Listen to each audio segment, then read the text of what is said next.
الحمدللہ lecture series کے عنوان سے ہم ہر جمعے کو بعد نماز جمعہ 10 سے 15 منٹ کے لیے بیٹھا کرتے ہیں، جیسا کہ آپ کو معلوم ہے، اور انشاءاللہ تعالی 10 منٹ میں ہماری بات ہم مکمل کر لیں گے۔ اس سلسلے میں الحمدللہ اب تک اس طرح کے ہمارے لیکچرز جو چل رہے ہیں، 107 نمبر کا لیکچر ہے یہ، اور اس میں حضرت شعیب علیہ السلام کا تذکرہ پہلے ہوگا، پھر رسول پاک صلی اللہ علیہ وسلم کا ذکر جمیل ہوگا۔ حضرت شعیب علیہ السلام کے بارے میں آپ سن چکے ہیں کہ آپ کو 2 قوموں کے لیے بھیجا گیا تھا۔ ایک قوم مدین، وَإِلَى مَدْيَنَ أَخَاهُمْ شُعَيْبًا، ان کی تفصیلات پوری آپ گزشتہ جمعہ سن چکے ہیں۔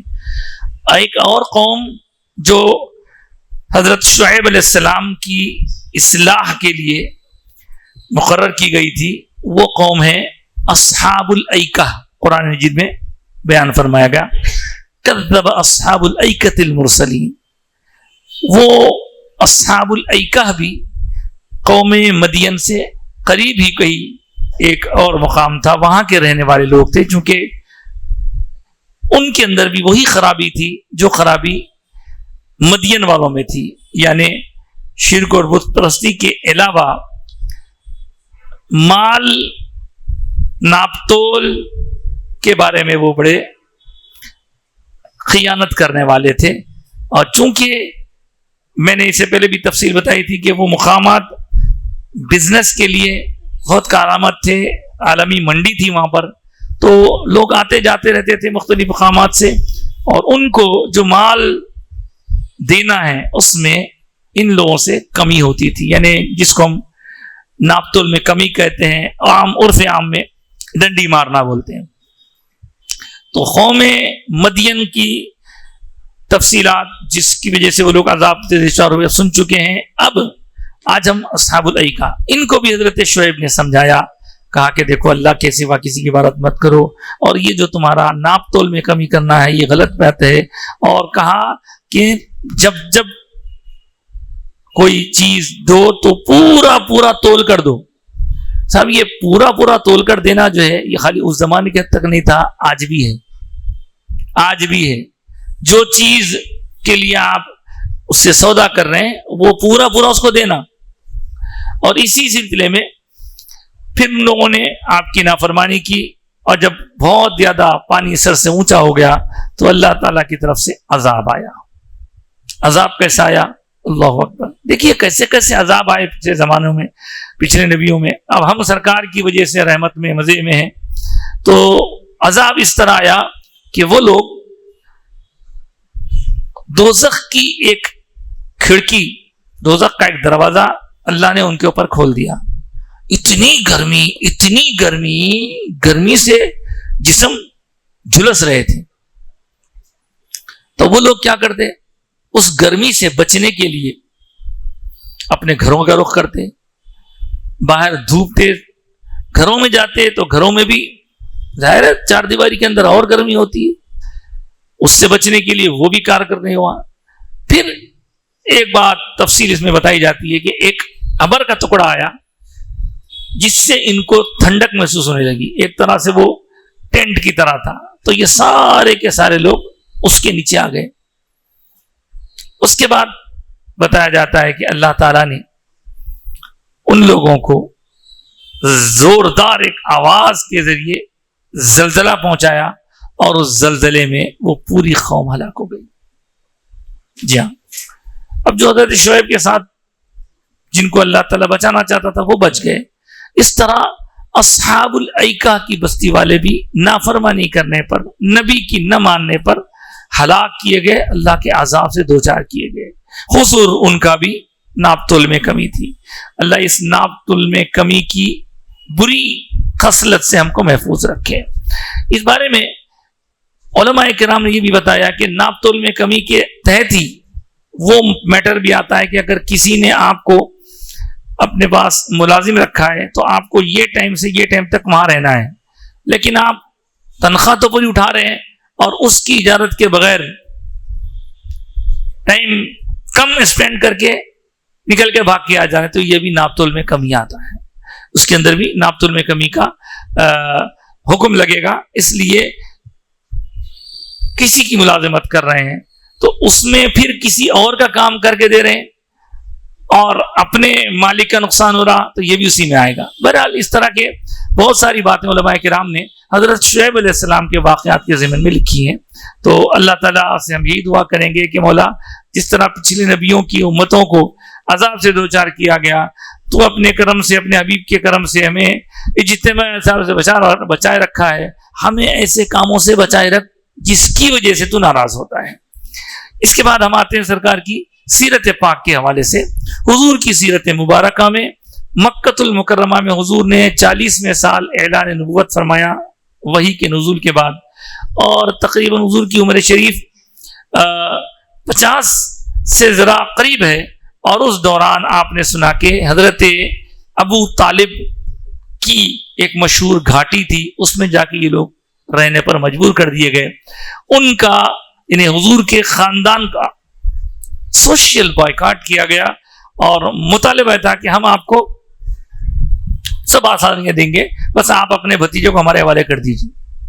اور جس دوران وہاں یہ بات ہو رہی تھی تو جسے ہر زمانے میں کچھ ظالم قسم کے لوگ رہتے ہیں، انہوں نے اپنا اثر رسوخ کر کے ایک باقاعدہ تحریر بنائی اور لکھ کر کے اس کو کعبے کے اندر لگا دیا کہ یہ خاندان سے کوئی تعلق نہیں رہنا. تو یہ 3 سال تک پورا یہ لوگ تکلیف برداشت کرتے رہے.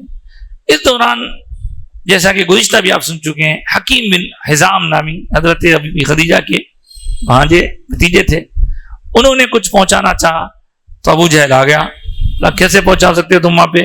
بول دیے کہ وہاں کچھ نہیں پہنچانا. اور بچوں کی چیخوں کی آوازیں آتی تو یہاں لوگ خوش ہوتے تھے. وہ لوگ پتے کھا کے جی رہے تھے، وہ لوگ چمڑے کھا کے جی رہے تھے، لیکن یہ لوگ خوشی میں. لیکن ظاہر سی بات ہے ہر زمانے میں کچھ اچھے لوگ بھی رہتے ہیں. تو ہوا یوں کہ جب روکنے رکانے کا مسئلہ ہوا تو ایک موقع پر لڑائی بھی ہوئی تھوڑی چھوٹی سی، جن میں وہ لوگ تو اندر ہیں اور باہر جو روک لگا دیے انہی میں 2 گروپ بن گئے. کچھ لوگ ایسے تھے جو اس ناانصافی اور ظلم کے خلاف تھے. چنانچہ آواز اٹھی تو اس میں پھر ایک شخص ابو البختری نامی تھا، اس نے ابو جہل کو ایک ہڈی سے مار دیا. اس زمانے میں اونٹ کی ہڈیاں رہتی تھی نا، وہ زخمی ہوگا. کیا ہوا؟ دھوم مچنے لگی. تو اب یہاں سے آہستہ آہستہ حالات بدلنے لگے. وہ جو صاحب تھے انہوں نے ایک اور صاحب کو بلا کہ بھائی یہ ظلم بہت ہو رہا ہے، ہم تو کھا رہے ہیں پی رہے ہیں، وہ قریش کے 2 خاندان 3 سال سے بھوکے پیاسے ہیں، بہت ظلم ہو رہا ہے. تو جس سے جا کے انہوں نے کہا تھا، اس کا نام تھا جبیر بن مطعم بن عدی. اس نے کہا کہ صاحب میرے بھی دل میں یہی ہے، لیکن میں کیا کروں، میں اکیلا ہوں، میں اکیلا کچھ نہیں کر سکا ان کے سامنے. تو جو صاحب جا کے بولے تھے تم اکیلی نہیں، میں بھی اس کے اندر، ہم دونوں مل کے کیا کریں گے اور لوگوں کی راہ ہموار کریں گے. اس طرح 5-6 لوگوں کو تیار کر لیا گیا اس ظلم کے خلاف آواز اٹھانے کے لیے. ایک جگہ میٹنگ ہوئی، اس میٹنگ میں ایک شخص کھڑے ہو کے کہنے لگے کہ بھائی ہم تو کھا رہے ہیں پی رہے ہیں مزے میں ہیں، لیکن وہاں بچے رو رہے ہیں، یہ کیا ظلم ہے، اور تمہارے سامنے وہ لوگ مر جانا. اس طرح کی بہت ساری باتیں ہوئی. تو ابو جہل بولا کوئی اس کو توڑیں گا نہیں، اس معاہدے کو نہیں توڑیں گا، مرنے دو لوگوں کو نہیں. تو بس ایک کام ہے، محمد اگر ہمارے حوالے کر دیے جائیں تو ہم ان کا قتل کر دیں گے، معاذ اللہ، استغفر اللہ. اس دوران گھاٹی والوں کی مدد کرنے کے لیے جو افراد اٹھے تھے ان میں ایک ایک کر کے اضافہ ہونے لگا. پہلے سے پلان تھا وہ. اب اس کے بعد سب آواز دینے لگے کہ ہاں ہاں ہاں ہاں کیسا ایسا کیسا ہوتا ایسا. تو ابو جہل کو سمجھ میں آنے لگا کہ بھائی میرے خلاف کئی لوگ ہو رہے ہیں. تو اس دوران بولا کہ بھائی ٹھیک ہے اٹھا دیں گے، محمد کو ہمارے والے کر دو، بولو معاذ اللہ. تو اس وقت حضرت ابو طالب سے بات کرنے کا طے کیا گیا. جب ان سے بات کی گئی کہ آپ ہمارے حوالے کر دیجئے، 3 سال سے اپنا تکلیفوں میں کئی کو تکلیفیں برداشت کرتے ہیں، آپ کے بھتیجے کو ہمارے حوالے کر دیجئے، ہم جو چاہے کر لیں گے، آپ کو چھوڑ دیں گے. تو حضرت ابو طالب نے ان کو جواب دیا